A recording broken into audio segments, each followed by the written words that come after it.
Сенің кенжесі ғой енді, олар енді Төле бидің ұрпағы, Төле би дулат жанысы ғой.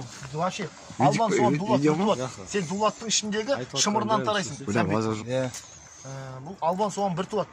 Ұлы жүздің хронологиясы Жалайыр, Сарыүйсін, Албан, Суан, Дулат, Ысты, Ошақ, Шапраш, Шаншқан. Үйсін не Сарыүйсін болып бөлінеді, соны айтпашы маған. Сарыүйсін болатыны, бұл Үйсін деген үлкен династияның аты. Әрбірден кейін бәріміз Үйсіннен тараймыз. Бәріміз Үйсіннен тараймыз. Сарыүйсін деген кәдімгі түп қазығы деген мағынаны білдіреді. Төле бидің әңгімесі ғой. Төле би Үйсін, Төле бидің сөзі емес, Бұхар жыраудың сөзі бар. Бұхар жыраудың сөзі. Бұхар жыраудың сөзі. Сарыүйсін деген Үйсін болсаң Ботпай бол, Арғын болсаң Алтай бол, Найман болсаң Матай бол, Алшын болсаң Адай бол дейді. Ол кіші жүз бөліп отқан жоқ, бәрі алшындар кіші жүздің. Көрдің ба? Біздің бәріміз көп болғаннан өстіп қыз алысып отырық. Негізі біздің бәріміздің түбіміз Үйсін. Сарыүйсін сендердің бәріңнің Албан Суан Дулаттың ноқта ағасы, ал Сарыүйсіннің ноқта ағасы Тарақтаңбалы Жалайыр. Жалайыр ғой. Қаңлы кім братан? Қаңлы. Ең үлкені қазақ атауының ішінде мысалы Қаңлы кім? Қаңлы дегенің өз алдына мысалы Үйсін мемлекеті болып біз отырғанда ол Қаңлы мемлекеті болып отырған. Қаңлы мемлекеті. Біз Үйсін мемлекеті болып. Үйсін сақ мемлекеті болып бөлінеді, дулаттар Албан Суан Дулаттардың ғұн мемлекеті болып бөлінеді. Біз ғұнбыз. Сендер ғұндарсыңдар. Тараз деген қаланы именно ғұндар салады. Біз Үйсін мемлекеті болып отырамыз, Сарыүйсін Жалайыр екеуі бірге. Әлі күнге дейін бірге отыр. Қазір Бақанаста болсын, Шуда болсын, Мойынқұмда болсын, Сарыүйсін мен Жалайыр көрші болып отыр. Барлық жерде. Барлық жерде екеуі құмның бойында, екеуі өмір бойы, екеуі туған ағайын екен. Бұлар өмір бойы таққа таласып бір-біріне геноцид жасаған рулар. Өйткені ұлы жүздің ең үлкендері. Ал Қаңлы дегенің Оғыз тайпасының ақсүйек руы. Оғыздар деген болған Үйсіндермен, ғұндармен соғысып жеңіліп, қазір Турцияда жүрген түріктер Оғыздардан тарайды. Солардың патшалары Қаңлылар. Қаңлылардың ішінде Қарағанның ішінде Қай тайпасы деген бар. Содан Турцияда Қайсер деген қала бар.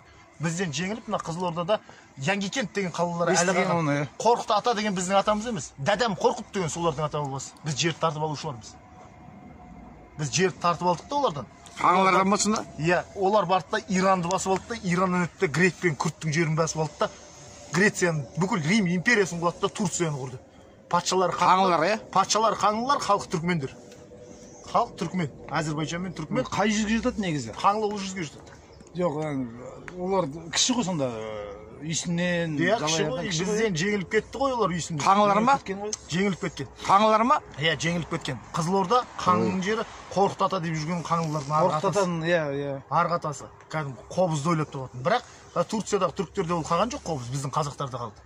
Жетіген деген инструмент бар. Қызыл кітап па енген. Қазақтарда қалды. Шыңғысхан, например, келетін Жетігенде ойнаған дейді ғой. Шыңғысхан келатқанда кавалерия жетігенде ойнайтын болған. Ал қазір, например, Шыңғысханды моңғол деп орыс пен Қытай үшін біз сияқты мемлекет, қазақ сияқты слабый қазір халық қазақ. Өмір бойы елдің бәрін сықты деген тарих керек жоқ. Айдаладағы моңғолдар деген қазіргі моңғолдар, бұрынғы моңғолдар емес. Бұрынғы моңғолдар Моғолстан мемлекеті болған. Моғолстан мемлекеті деген қазіргі Өскемен, Семей, Алматы, Тараз, Шымкент, Қызылорда. Шыңғысхан осаларға аралықта өмір сүреді. Сен, например, Әсет, сен Шыңғысхансың. Айбарды апарып шешең сен Америкаға жерлеп келмейсің ғой. Монғолия мен Ұлытау, Жошқан Ұлытауда жатыр. Қарағандыда. Монғолия мен Ұлытаудың разницасы қандай? Неге оның аты шешең Шыңғысхан немесе Шыңғыс Қаған?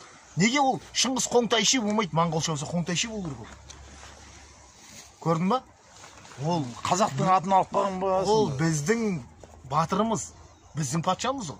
Бізге сен любой тарихшының бетіне қойып беретін нәрсем, біз біреуді жерін тартып алдық деген тарихты маған тауып берші.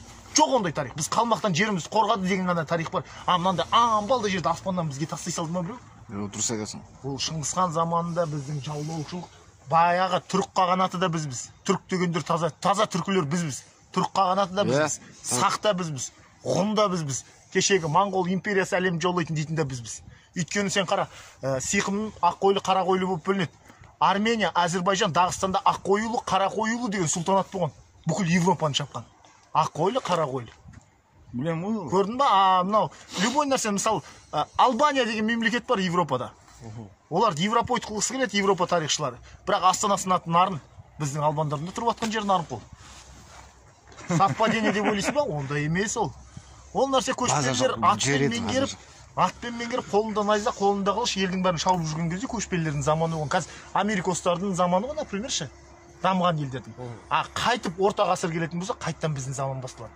Өйткені сен жылқыдан басқа жылқы мен қойдан басқа түк жемейсің, қолыңда найза. Сол духың 9 миллион қазақтың шешесі көкірегіңді кергенде, әлемге патша әлі болғың келеді. Ол генофонд